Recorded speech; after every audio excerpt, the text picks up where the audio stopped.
right, you assholes. One guy who hasn't been doing anything for a few years now is Quentin Tarantino. Yeah, when was last? Was Once Upon a Time in Hollywood his last thing? Yep, 2019, which is the same year that, as he says, was the last great year of cinema, and he's probably got a coincidence, right? I mean, nothing happened right after that year that would like prevent movies from, that changed the industry or anything, right? Like, nah. Well, give me a moment here, because I have a brief rant that is something about Quentin Tarantino that drives me nuts. So he's always said he's only going to make 10 movies and be done. And Once Upon a Time in Hollywood was his 9th, which is probably why he's procrastinating, because this next one will be his last one. And I've always thought that is just the most arbitrary thing in my life. Just, if you're inspired to make a movie, bro. And yeah, I think that's just a bizarre standard to place. Mm-hmm. I mean, to me, it just seems like, some bands go on like 20 farewell tours, Yeah. I feel like if it ever came to that and he made number 10, he'd just make number 11, and then either he'd the one thing that I know is like doesn't count, or I was just reading about is that he has young kids, which I didn't know until recently. Like, he has kids and he didn't have them until not that long ago. So he's like 61. So I mean, that could be something that plays into that, that like maybe he wants to, spend more time with kids than make movies, which I'm like, I don't have any problem to not make a movie. Yeah. Yeah, I actually love Quentin Tarantino's films. Like, I mean, I just rewatched Once Upon a Time in Hollywood. That's one that I didn't super love at the theater, but every time I watch it, I love it more. That happens to me so much with his movies. Like, I didn't really dig Pulp Fiction when I first watched it. Then, like, the more I watched it, the more I loved it. There was another one of his like that. I want to say, Inglourious Bastards. I didn't love it when I first watched it, but then the more I watch it, the more I love it. I want to say that's probably the one that, like, just from the first time I saw it, I was like, I fucking love this movie. Like, I really hate it. I would probably appreciate it more in this time period because, fuck Nazis. But yeah. So what he said was, let's see, he's been nominated for 34 Academy Awards, 10 of which were for his 2019 film, Once Upon a Time in Hollywood, one of the year's most popular films. Been nominated for 40 BAFTAs, 28 Golden Globes, 42 Saturn Awards. So he, what the fuck is a movie now? He said, what? Something that plays in theaters for a token release for 4 fucking weeks? All right. And by the second week, you can watch it on television. I didn't get into all this for diminishing returns. It was bad enough in 97. It was bad enough in 2019. And that was the last fucking year of movies. That was a shit deal. As far as I was concerned, the fact that it's gotten drastically worse, it's a show pony exercise. Now the theatrical release in 2 weeks, you can watch it on the streamer in that one. So I think there's some validity to that, but also just like it's really reductive and ignoring some context too. Yeah, I'm more interested to know what like he means by a lot of that stuff. Because to a degree, I get it. Like if you're talking about movies as like the theater experience, yeah, that is kind of dying. I agree. But it comes off as just like old man yelling at cloud because like because the industry changed and he has to understand that. He has to, right? Yeah, I think the mistake is assigning a value judgment, right? Like descriptively, yes, this has happened and it has changed the experience in a way that lots of us would say is worse for the theater going experience and that side of things. But it does kind of give silent movie director lamenting the talkies, like things are changing. Yeah, so things are changing. We're losing the theater experience, but by the same token, I now have the 75-inch TV in my living room. Right. We're kind of getting the theater at home I can now. hit my weed vape while I'm watching a movie. You know what I mean? I can pause it anytime I want to. I don't have to. I don't have to like out of my peripheral see somebody fucking on their cell phone. And it distracts my eyes. I'm trying to watch a movie, which was happening more and more as time went on. If I'm going to get distracted by a cell phone, it's going to be my cell phone. Right. No, I mean, because I was still abiding by the fucking, what seemed to me to be, universal, just not rules, but like, it's just etiquette, right? To not fucking pull your phone out and have a bright screen blast into the middle of the theater. And some people just didn't give a fuck. And it seemed like more and more as time went on, younger people, Here I go, sound like an old man now. But okay, I'll admit I've seen so many trailers. I go to movies enough. I get the trailers repeat. I do play on my phone pretty much during the trailers. But then once the AMC ads trailers is fair coming on game. in my pocket, same. I mean, yeah, I don't think that's irrational or unreasonable to be, for the trailers, especially for the pre-trailers with the goddamn, cinema advertising. Fuck those things. I think I am more of a lover of the cinema experience. I don't go tons, but we'll circle back to that. I do just think no movie ever looks as good, even if you got a big TV and a great sound system. No movie ever plays as good. True. And a couple of years ago, I probably wouldn't have been so firm in that. And obviously, there is the side of it where what you're speaking about goes so much more for like accessibility. Obviously there are a lot of people out there that can't really make it to the cinema for maybe sensory reasons or a whole host of reasons. Yeah, exactly.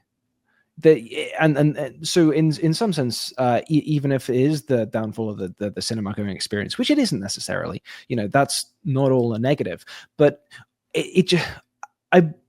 obviously I'm reacting to this kind of blind because I don't know the context of the quote, and that's what I'm kind of wondering about, because where's the frustration and the anger directed towards is what I want to know, because obviously we all know what's happening, right? This is a function of capitalism. People aren't going to the movies so much, partially because they're getting more expensive, and studios are kneecapping theatrical runs in short-sighted profit-seeking bids to launch their own streamers. I found the context, so we don't, we're not commenting blind on it anymore. I didn't know. I found the Entertainment Weekly article. So he's talking. Apparently, he's writing a play. And he says, and this article starts with, this is the original article, starts with, he does not see a bright future in store for the movie business. He says that's a big fucking deal, pulling a play off. And then he goes on to say, but making movies, what the fuck is a movie now? So he just like kind of bridges from, I'm writing a play and it's hard to do, and here's what's up with movies now. Yeah.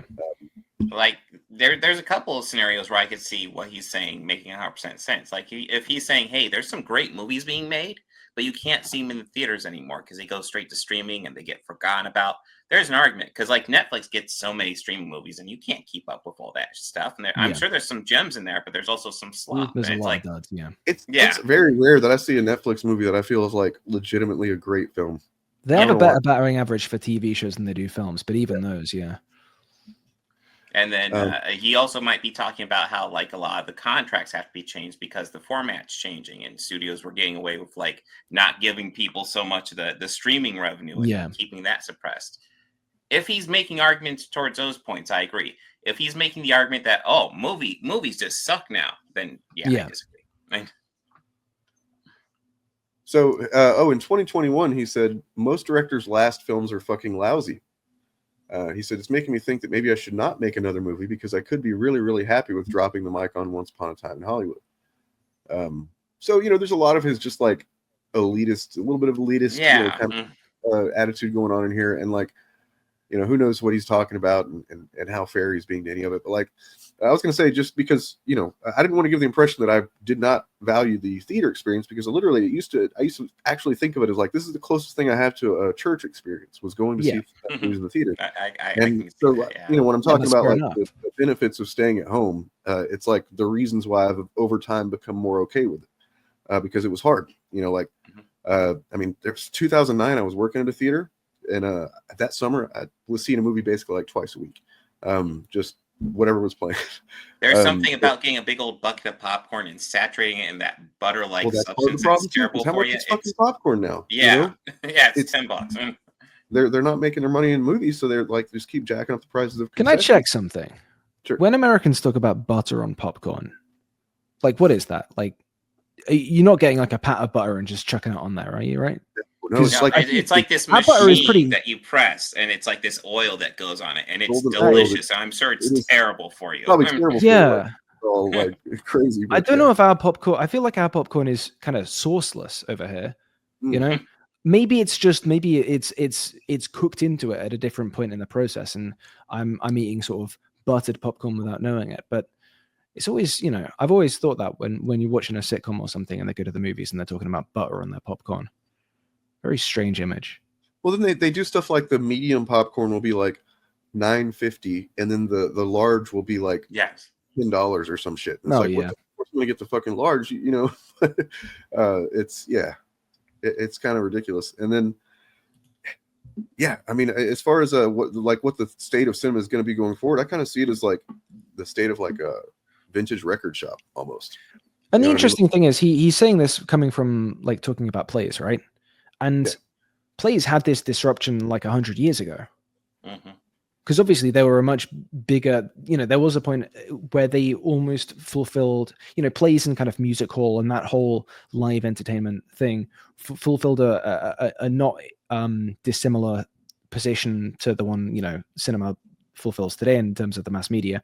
But, you know, it's the big play got through it to the degree that he can stage something in 2025. So cinemas will too. Maybe they'll just change a bit.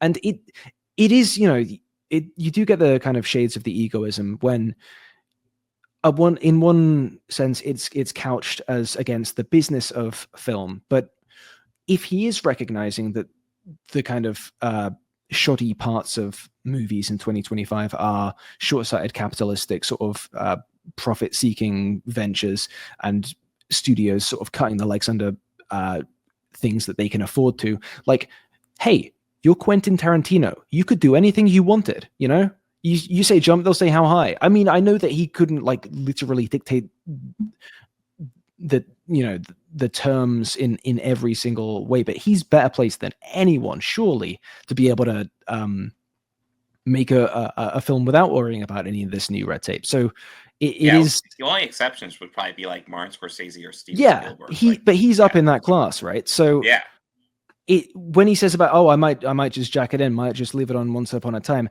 that's the side of it where you do think, okay, you are just being a bit like Abe Simpson at this point, you know? Makes me take the rest of what you're saying a bit less seriously. Well, he's got you know, other quotes here that kind of add to that. Like, for one thing, it's got a link to another story where apparently he said, on the new Dune movies, I never need to see that story again. So he's never going to watch these Dune movies. It's like, this is the best adaptation, bro. Films. You know, you want to talk about the state of films, and like the Dune films are two of the best ones that have come out in recent years. You know what I mean? And two of the best examples that even though, you know, franchises are getting more bloated and sequels are getting more and more dominant, sometimes that's not a death sentence, and it can actually be conducive to really good work if there are still talented people involved, given enough room. Hello, Dennis, you know? Yeah, Denis Villeneuve is brilliant. He's also said, when it comes to being a filmmaker, I've pretty much done everything I wanted to do. I've always equated filmmaking with climbing mountains. I've climbed my Everest, I've climbed my Mount Fuji, climbed my Kilimanjaro. I don't really have any more mountains to climb in that respect. I've planted my flags. I'm proud of my achievements. But he says, writing plays is another story. Theater isn't another mountain to climb. It's an ocean voyage. Calling the theater the last frontier. It's like, it kind of just does come off like he's just tired of doing the same thing, and he's like found a new thing that he's comparing it to, and he's like, oh, this is exciting again. No need to fire off those strays on his way out the door, though, you know? Right. Yeah, like I'm fine if he's enjoying doing theater, but calling it like the new frontier, it's like, you know, it's a little backwards, right? It was New Frontier, then movies came out. Does he think theater's new? Oh my god. Yeah, give him 10 years, he's going to be etching stone tablets. Another thing that struck me too, though, by the way, is that if you remember his origin, he worked in a fucking video store originally. That's right. That's where he was working, like whenever he wrote, you know, whatever his first stuff was. So like he's watched a lot of movies at home, presumably. You know what I mean? Movies that he probably thinks are excellent, great films. I don't know, just kind of like, did he forget that when he's talking about the streaming movies and like, oh, the movies aren't good because they're on streaming now or whatever? I mean, like, does he remember watching like VHSs on fucking 19-inch TVs? And you want to compare that to the current home video viewing experience? It's a world different. And yeah, I go back and look at those old VHSs and I'm like, how the fuck did I ever watch this? But you did, because it's what was available, and it was just cool to be able to take a movie home. But now it's like, God, this was garbage. My kid got some free DVDs recently and brought them in. I was like, get those fucking out of our house. Yeah, DVDs out here. And DVDs were a huge step up from VHSs. Yeah, it's shocking. I mean, but at this point, I'm spoiled to Blu-ray and shit. So just yeah. But yeah, it's, and you know, and then it goes on to talk about Scorsese actually, and how you know, he's made 26 films. His comment on Tarantino is that Tarantino is more of a writer, so he understands that he doesn't like the filmmaking process as much as Scorsese does. I don't know, but like, you know, and that definitely an argument can be made there. Yeah. Scorsese's also got some dumb takes, you know, talking about, once again, there's some validity to complaining about the superhero genre taking over, you know, film. Yeah, a lot of that was people making a mountain out of a molehill and like missing the context of it, I think. Well, I mean, another thing is that you would get these kind of articles coming out because what was happening for a long time, and probably still does, is the person interviewing somebody goes, "Oh, if I ask him about the Marvel movies, he's going to give me a hot take, and I'm going to get, you know, he's going to get clicks." So, like, of course, you ask him about it, but at the same time, like, complaining about amusement park superhero films whenever. Yeah, I tried to watch. What was that one on Netflix? Man, it's not good. I didn't think, like, the old age makeup was fucking embarrassing. I mean, the young age kind of not makeup, but like young. Oh, are you talking about fuck, I don't remember the name of that movie. I like that movie, but yeah, I haven't seen it since it came out. But. Because like another thing is you got De Niro, who's old as shit, and you know, but he's not supposed to be in the movie. So whenever he's like beating somebody up in the street, he looks like an old man beating somebody up. That's what I was gonna say. That was the one thing that threw me off. I thought the de-aging actually looked good, but when he's when he's beating up somebody, he's moving like an old man. Yeah, he's not got like moving like De Niro actually has some kind of like degenerative kind of, I guess, physical issues too. So it's like, I'm not talking shit. I'm just saying. And it was definitely shots where it's like you could have used a stunt double for that. You didn't need De Niro for that. Yeah, I mean, there's always a bigger fish when it comes to people making these sorts of complaints. Like, yeah, Martin Scorsese, one of the GOATs. I'm not going to deny that, obviously. Absolutely. Fellas, did he do Taxi Driver? Yes. Was that a new movie or no? I'm kidding. Oh yeah, it came out Netflix original. I hear. No, I mean those are great, obviously, but like, you know, they're not Stalker, are they? You know, he's not Tarkovsky. You know, there's always a bigger fish. You know. Mm-hmm. Oh. I don't know what that is. Well, you know, this is just the point. There's always going to be someone that some snob somewhere is going to say is better than the guy making the complaint. So unless you get to climb the whole ladder and find the guy who made the, you know, was it like Melier or someone, the guy who made the film where they go to the moon in like 1900? You know, if he says Marvel movies are dog shit, hey, I'll believe it. But until then, that's crazy. Well, I mean, there's always been popcorn movies. Always has been. Yeah. Right now, Marvel dominates it. But yeah, popcorn movies. And Scorsese's made some of them. I think. Yes. Yeah. I mean, to complain about like superhero movies just being like, oh, they're just doing the same kind of thing. It's like, well, dude, how many Italian mobster movies have you made? Come on. Yeah. Not that I don't love them. Fucking Goodfellas, excellent. You know. And obviously, you know, there is some sense in which mafia now it's a different mafia. That's good. You know. Yeah, I love The Departed. That is Departed's great. Love it. But yeah, what it really comes off to me like is when we're talking about these two creators is they're obviously two of, if not the two filmmakers that you list off when you think of just like beloved, celebrated filmmakers that are still living anyway and making movies, right? And it just comes off like, well, these are the only guys that can get away with shitting on the entire industry in a way, like because younger guys that haven't reached that kind of status aren't going to do that, or women or anybody. They're not going to, you know, just shit on the whole industry the way that these guys will, because they don't have to worry about people not wanting to work with them or anything like that, because they're going to be able to. It's also a case of people with, you know, particular viewpoints and particular opinions that are informed by what they themselves are watching and what they haven't watched. Like Scorsese is making comments about superhero films as sort of generic. Maybe he's not watched that many. Right. You know, he's not sitting there watching, you know, comparing Justice League to the Snyder Cut, is he? He's not catching up on Phase 3. Obviously, he has an impression of these films as being generic and similar and amusement parky, and to a large degree that is earned. But by the same ticket, someone could make the Mafia movies point against him, and then someone who knows his filmography, I'm in music mode, would turn around and say, well, actually, they're all actually really different. You know, it's reductive to compare them like that. And sure it is. You know, that's doubtless right. But by the way, what I think, so like, I don't think there is a Deadpool 4 that can really be made unless it's like with Spider-Man and a bunch of other stuff that would really be worth doing. But a Deadpool 4 that I think would be like truly worthy of just Deadpool is like Deadpool teaming up with Scorsese. like either get the real guy or somebody, but like, I don't know, just have them like Scorsese, he has to save Scorsese for some reason in the past, maybe, so that something, doesn't happen or whatever, and he prevents some cataclysm or whatever, so it's like a buddy cop, but like, odd couple kind of movie. Like Deadpool being fucking Deadpool, and then Scorsese's he's like, this isn't cinema, I'm not quite finding the quote I was looking for, but I didn't actually see this quote. So, speaking of famous directors, talk about Marvel movies. Christopher Nolan said that Marvel is responsible for keeping movies alive through the pandemic. Yeah, which is obviously has about, it's got a grain of truth in it, a pretty big one, as does Scorsese's, Mm-hmm. And obviously, it's that just says it all, doesn't it? Yep. I mean, it's true, because like you're talking about, Marvel was still releasing movies in the theater during the pandemic. Mm-hmm. Whereas Warner Brothers is like, all of our stuff's going streaming this year, which was nice. I mean, for a while there, actually seemed like HBO Max would be a good service, but then they suck. Yep. Didn't do them any favors in the long term, though.